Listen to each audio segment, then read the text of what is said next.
Have you ever felt extremely tired while driving late at night? About 2 years ago, I was on my way home from a family reunion. It was well past midnight, and I was navigating through roads that looked like something straight out of a horror film.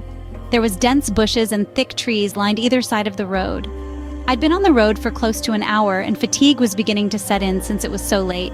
I just wanted to get home and go to sleep. You know that sudden wave of tiredness that washes over you when you least expect it? That's exactly what hit me. I knew I needed to rest, but the idea of parking my car in such a creepy, secluded area was far from appealing. The minutes ticked by and my eyes grew heavier. With no safe place to rest in sight, I made a questionable decision. I knew I wouldn't be able to safely make it home, so I pulled over onto the grass, tucked my car behind some bushes, and tried to make myself invisible to passing motorists. I glanced at the clock. It read 2:22. With that, I went to sleep. Sometime later, a scratching sound woke me up. The clock read 2:50. The sound was eerie and grating, like nails on a chalkboard, but it stopped after just a few seconds. My eyes were heavy from being woken up so abruptly. I didn't bother to survey the surroundings. Instead, my eyes closed against my will, and I once again fell asleep.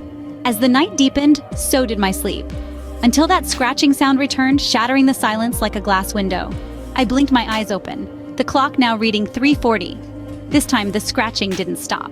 It persisted relentlessly. The rhythm in which it was scratching sent chills down my spine. My heart pounded against my chest and my breath became shallow and uneven. The sound was too close, too real. It wasn't just an animal. Animals don't return to the scene, not after an hour. Each scratch seemed to echo in the confines of my car, growing louder and more menacing.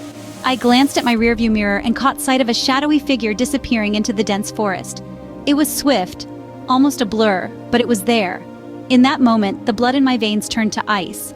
My mind, clouded by sleep just moments ago, was now crystal clear with fear. A story I had heard echoed in my mind, the tale of the hook killer, a psycho who would scratch the cars of unsuspecting victims before launching his attack.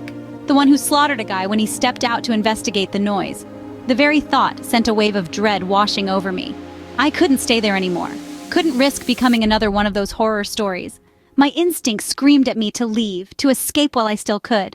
My hands were shaking violently as I started the car. I kept darting my eyes to the rearview mirror. I saw something running away into the forest in my rearview mirror on the third glace back. Remembering the hook killer story, I decided to get the hell out of there. No more than 50 yards up the road, as I came around a bend, there was a car parked off to the side with the driver's side door open. An unexpected sight in the dead of night. The mystery of the deserted vehicle sent shivers through my whole body. Suddenly, the haunting silence of the night was shattered. From the corner of my eye, I caught a glimpse of a figure sprinting from the darkness. His screams echoed off the trees, a desperate cry that made my heart pound in my chest. "Hey, you, get out of your car, now!" His words, frantic and urgent, cut through the quiet like a knife. Fear gripped me, a primal instinct urging me to escape. The strange man, the abandoned car, the eerie stillness of the night. It was quite honestly frightening, and I wanted no part of it. I could feel my pulse pounding in my ears, the adrenaline through my veins. In that moment, every horror movie I'd ever seen was playing out in my mind. I didn't wait to see what would happen next. The roar of the engine filled the ominous silence as I slammed the pedal to the floor. I left the man and the abandoned car behind, disappearing into the night. My heart pounded and my breaths came in gasps, but one thought kept running through my mind. I had to get away. I never saw the guy again, thankfully. So, what did this scary experience teach me? It's a chilling reminder of what can happen late at night in the middle of nowhere. It's the stuff of nightmares, sure, but it's also a stark warning. When fatigue sets in on a lonely road, the allure of a roadside nap can be strong, but remember, safety should always be paramount, even in desperate times. Moral of the story? Don't sleep on the side of a deserted road.